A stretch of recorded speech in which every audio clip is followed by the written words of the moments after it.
যুদ্ধবিরতির নীরবতা ভাঙতেই আবারও কেঁপে উঠল ইউক্রেনের আকাশ।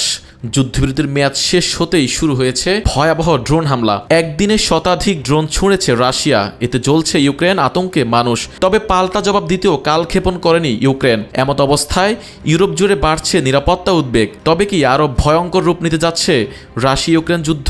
ইউক্রেনের প্রেসিডেন্ট ভলোদিমির জেলেনস্কি জানিয়েছেন, রাশিয়ার একাধিক ড্রোন হামলায় ইউক্রেন জুড়ে 6 জন নিহত এবং অনেকে আহত হয়েছেন। বুধবার এই হামলা চালানো হয়। তিনি আরও জানান, মস্কো সারাদিনে প্রায় 800টি ড্রোন ছুড়েছে এবং এরপরও ক্ষেপণাস্ত্র হামলার আশঙ্কা রয়েছে।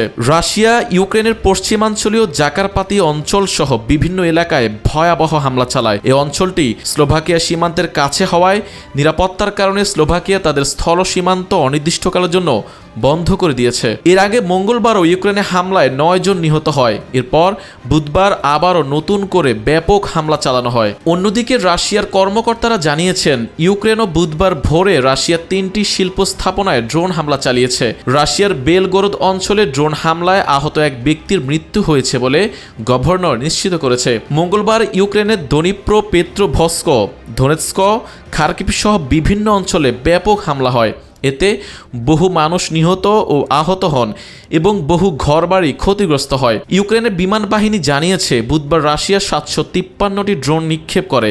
এর মধ্যে বেশিরভাগ প্রতিহত করা হলেও কিছু লক্ষ্যবস্তুতে আঘাত হানে। অন্যদিকে রাশিয়ার পাল্টা দাবি, তারা 286টি ইউক্রেনীয় ড্রোন প্রতিহত করেছে। ড্রোন ধ্বংসাবশেষ পড়ে রাশিয়ার কয়েকটি অঞ্চলে শিল্প স্থাপনা সহ অবকাঠামোর ক্ষতি হয়েছে বলেও জানানো হয়েছে।